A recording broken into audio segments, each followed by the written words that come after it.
योजना है और आप सब लोग इससे वाकिफ है और मुझसे आप बेहतर इसके कार्यान्वयन के बारे में जानते हैं। 2005 में इसकी शुरुआत की गई थी और धीरे धीरे इसको हम लोगों ने विकसित किया है और आज के दिन में जो हमारी 1 से 8 तक की कक्षाएं हैं उसमें जो बच्चे पढ़ रहे हैं उनके लिए मध्याह्न भोजन की व्यवस्था हम लोगों के द्वारा की जाती है। अधिकांश विद्यालयों में हमारे पास रसोइया है और वहीं पर मिड डे मील की व्यवस्था की जाती है और कुछ एक जिलों में हम सेंट्रलाइज्ड किचन के माध्यम से जो स्वयंसेवी संस्थाओं के द्वारा जिसका संचालन किया जाता है उसके माध्यम से एमडीएम की आपूर्ति कर रहे हैं। 1 से 8 तक के बच्चों में आप देखेंगे तो हमारे पास जो यूडाइस प्लस का डेटा है लगभग 1,60,00,000 बच्चे हैं जो इस क्लास 1 से 8 के बीच में है। मकसद क्या था? मकसद ये था कि अधिकांश जो बच्चे हमारे सरकारी विद्यालय में आते हैं गरीब बच्चे हैं और कहीं ना कहीं लाइवलीहुड की जो इश्यूज उनके परिवार में रहता है उससे वो लोग प्रभावित होते हैं जिससे उनका नियमित उपस्थिति स्कूल में कुप्रभावित हो जाती है। तो पहला तो मकसद ये था कि हमारे बच्चे जो कुपोषण से ग्रसित हैं गरीब परिवार से आते हैं उनको हम अपने विद्यालयों में एक मील एक दोपहर का खाना गर्म खाना उनको हम खिलाएं। और दूसरी बात ये भी थी कि इससे कुपोषण तो दूर होगी ही लेकिन वो बच्चे स्कूल में भी आएंगे और नित्य रूप से आएंगे। कितना ये मकसद में हम लोग सफल हुए हैं इधर अपने आप से आप लोग पूछें। मैं इस बिंदु पर बहुत आपको ज्ञान नहीं देना चाहता। एवरेज हम लोग देख रहे हैं कि सतीश 66% हम लोग मिड डे मील में हमारे बच्चे खा रहे हैं। तो मुझे समझ में नहीं आती है बात कि क्यों ऐसी बात होती है। मैं आज के दिन में जब हम कोविड के कारण जब हमारे किचन्स बंद हैं स्कूल्स बंद थे और अभी हम लोगों ने अपने किचन्स को एमडीएम को की शुरुआत नहीं की है तो निदेशक एमडीएम मुझे बता रहे थे कि लगभग 80% बच्चे के अभिभावक हैं जो चावल ले जा रहे हैं और जो चावल ले जा रहे हैं उनको हम कन्वर्जन राशि जो है ₹4.97 और 7.35 वो राशि का कन्वर्जन करके हम डीबीटी के माध्यम से उनको भेज रहे हैं। तो चावल लेने के लिए 80% और जब स्कूल खुला रहता है और स्कूल में पढ़ने के लिए सिर्फ 66% बच्चे आ रहे हैं।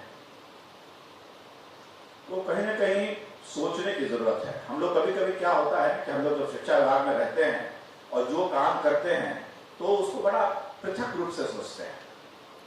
तो बीआरपी सोचते होंगे कि मेरा काम तो सिर्फ इस स्कीम से संबंधित है लेकिन थोड़ा बड़ा सोचे तो बड़े जब सोचेंगे तो आपको ये ज्ञात होगा कि अंततः मकसद क्या है। अंततः मकसद है कि बच्चे हमारे स्कूल में आए और पढ़ें। मुख्य बात तो वो है और उस मुख्य बात को करने के लिए हम ढेर सारी चीजों को करते हैं। तो क्या हम जो मुख्य उद्देश्य है उसमें हम सफल हो पा रहे हैं? अपने आप से पूछिए। और यदि नहीं हो पा रहे हैं उसमें कुछ कमियां हैं और उसमें कुछ दूर किया जा सकता है तो उसको कैसे दूर किया जा सकता है इस बिंदु पर भी सोचने की जरूरत है। आप लोग अखबार पढ़ते होंगे तो आप लोगों ने देखा होगा कि पिछले 15-20 दिनों के अंदर एक खबर हमारे अखबारों में छपी थी ग्लोबल हंगर इंडेक्स से संबंधित। पढ़ा है आप लोगों ने? जिन लोगों ने पढ़ा है जरा हाथ उठाएं। बहुत कम लोगों ने पढ़ा है, मैं सोच रहा था कि मैं ज़्यादा हाथ देखूंगा। तो ग्लोबल हंगर इंडेक्स में हमारे देश की जो मेजरमेंट किया गया है, उनके जो भी पैमाने हैं उसके आधार पर, तो लगभग 114 देशों में लोग किया और भारत 101वां स्थान है हमारा, 101st पोजीशन पर है। और उसके जो कुछ एक आंकड़े जो उसके अंदर जाते हैं वो क्या है? पहला आंकड़ा है वेस्टेज। यदि बच्चे की उम्र है तो उस उम्र के अनुसार उसकी कुछ हाइट होनी चाहिए, और उस हाइट से यदि वो बच्चा कम है तो उसको हम लोग वेस्टिंग कहते हैं। और दूसरा है स्टंटिंग। जो उम्र का बच्चा होना चाहिए उसके लिए उसकी क्या हाइट होनी चाहिए, और यदि वो हाइट से कम है तो उसको हम स्टंटिंग बोलते हैं। तो ये स्टंटिंग और वेस्टिंग दोनों आंकड़े हैं जो इस इंडेक्स में इस्तेमाल किए गए हैं उस इंडेक्स के निर्माण करने के लिए। और तीसरा है जो शायद आपने सुना होगा कि अंडर 5 मोर्टेलिटी रेट। कितने ऐसे बच्चे हैं जो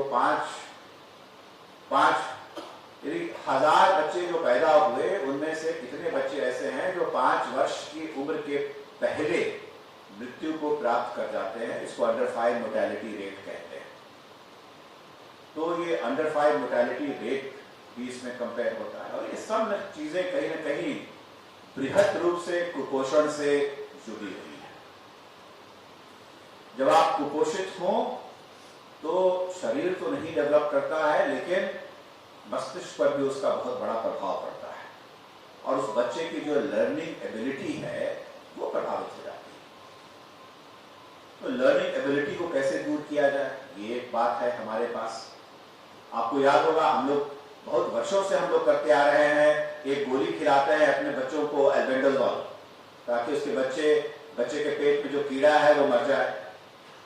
ये कीड़ा क्या करता है? ये कीड़ा बच्चों के पेट में रहता है और उससे बच्चे का पोषण चुरा लेता है।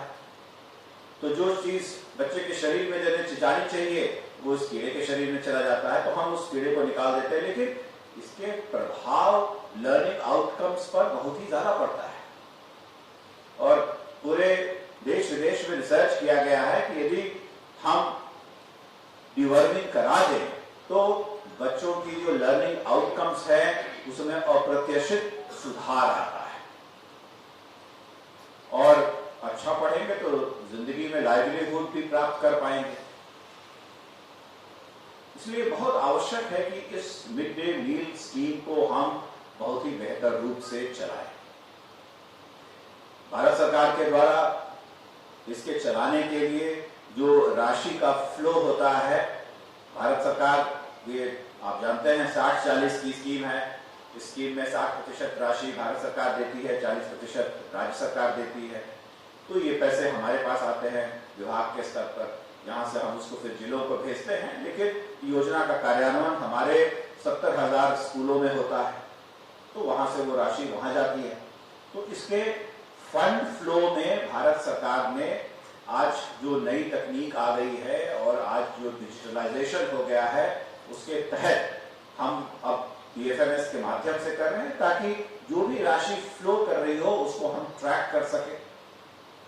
और ये जो नई फाइनेंशियल डिवोल्यूशन ऑफ फंड्स है जो स्कूलों तक किया जाएगा, और आप जानते हैं कि हर अकाउंट को चलाने के लिए 2 व्यक्तियों की आवश्यकता होती है। तो उस डिवोल्यूशन ऑफ फंड को हम बैंक्स के माध्यम से करने की कोशिश कर रहे हैं। मिड डे मील के लिए HDFC बैंक को चयनित किया गया है, और आज HDFC के श्री नरेंद्र जी हमारे बीच में हैं। मैं आज की बैठक में उनका स्वागत करता हूं। उनकी पूरी टीम भी है, और उनके द्वारा आपको इसकी जानकारी दी जाएगी कि ये जो कैशलेस ट्रांजैक्शन है हमारे मिड डे मील को चलाने के लिए, इसको हमें कैसे किया जा रहा है।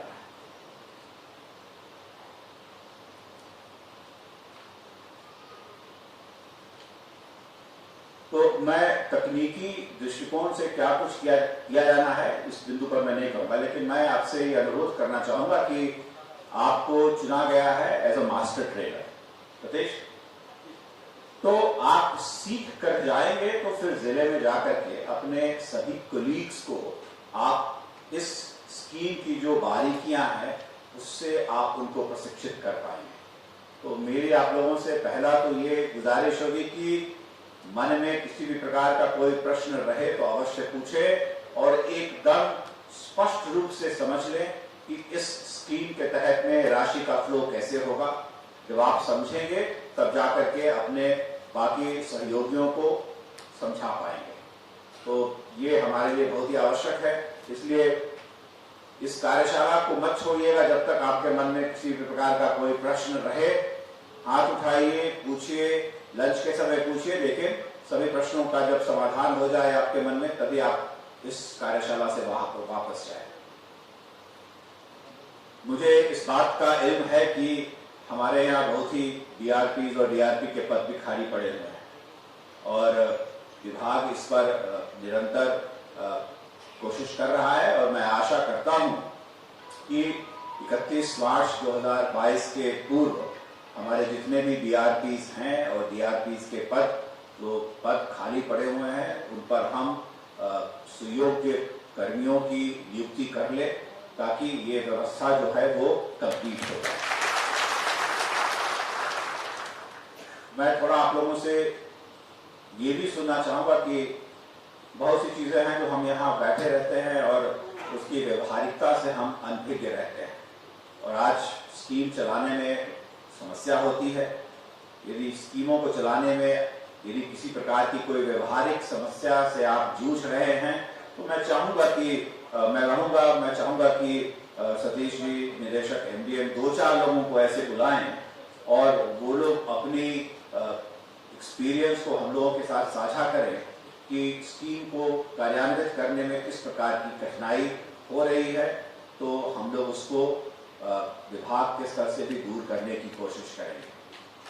मैं आपसे इतना अवश्य कहूँगा, इससे बेहतर कोई स्कीम नहीं है, ये अच्छी स्कीम है और बिहारी शब्द है, एक बार तो बच्चा कम से कम भर पेट खाना खा करके भर पेट खाना खाएगा तो अच्छा रहेगा, उसकी तंदुरुस्ती बढ़ेगी, कुपोषण दूर होगा, तो लर्निंग आउटकम्स भी हमारा सुधरेगा।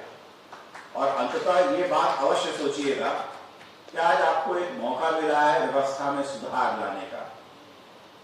आज हम सेवा में हैं, कल सेवा में हम नहीं रहेंगे, लेकिन रहेंगे इस समाज में ही। तो ये अपने आप से मैं हमेशा पूछता रहता हूं कि भाई हम लोग कैसा समाज का निर्माण कर रहे हैं, क्योंकि समाज बेहतर होगा, चीजें बेहतर होंगी तो मेरी जिंदगी भी बेहतर होगी और हम लोग का सारा परिवार तो इसी समाज में रहता है। तो आज एक मौका मिला है, किसी को थोड़ा छोटे स्तर पर मौका है, किसी को थोड़े बड़े स्तर पर मौका है, लेकिन इस मौके का प्रयोग करना चाहिए ताकि जिस व्यवस्था में काम कर रहे हों उस व्यवस्था को अपने प्रयास से आप बेहतर बना सके और ये हम लोगों को कोशिश करना है। मैं ज्यादा नहीं कुछ कहना चाहता हूं, मुझे बड़ी खुशी है आप सब लोगों को देख करके। आप सब लोगों का यहाँ पर इस कार्यशाला में स्वागत है और मैं चाहूंगा कि आप यहाँ से सीख करके जाएं, वापस जाएं एज अ मास्टर ट्रेनर। आप अपने सभी सहकर्मियों को भी प्रशिक्षित करें और हमारी जो व्यवस्था